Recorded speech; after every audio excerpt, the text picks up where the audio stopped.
what's up and welcome back to my channel.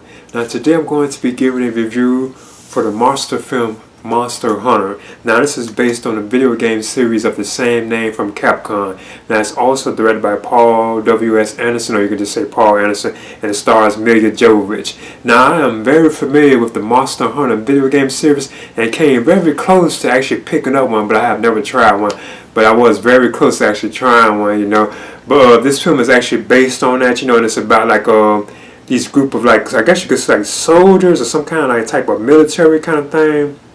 A group of people led by an allied military force, military force led by Milla Jovovich, and they get trapped inside this other like dimension thing. They go through like this lightning like cloudy thing, you know, that's like full of like lightning and clouds and so on. I don't think it is raining or anything now that I can recall, but once they go into that, it actually takes them into like another like a world, you know. They actually exist right within that world, because when the film does come on, it does say something about the idea of like another world with existing within a world is very possible, you know. And that is kind of true, though. You can kind of see like another world existing right there within like your surroundings, like right there within your surroundings was like another dimension basically. So they get zapped into this kind of different world, and they come across all these like huge gigantic monsters, because at first they think they're like dinosaurs because they see like the bones of one of the monsters, you know, but it turns out these are like some monsters that aren't of Earth, you know.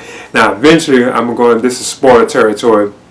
Milla Jovovich crew, like her military like guys, you know, are all wiped out, and they are led by like T.I., you know, Megan Good, you know, and sort of like the ones that I'm very familiar with, you know. So all of them get like, you know, like wiped out, and it's just her, and she comes across like this hunter who's played by Tony Jaa, and they eventually team up together to actually take on the monsters, and they have to find their way back to Milla Jovovich, like his world, which I guess is Earth, you know, because they don't really stress where she's from, you know, and so on. And you also have Ron Perlman in the film too as well, and he's actually like the character known as Admiral, and he's actually from the world where the monsters are existing, so he actually comes from that world, you know.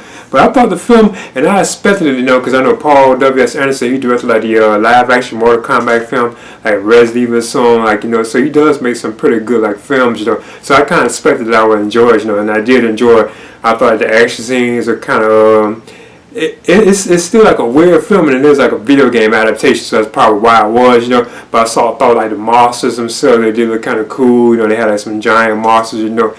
And if it had like references to like other films, you know, it seemed very similar to like Tremors, where they couldn't really walk on the ground because like this huge monster known as like, I think, Diablo, the one with the horns. It would come out the ground because it can hear like foots. It can hear any kind of noise on the ground. You can throw like a rock or something, I think, on the sand. It would come up out the sand, you know, attract the sound out. So that kind of reminded me of Tremors to a certain extent. But there was also like other monsters too, like these flying dragon type things, you know, and so on.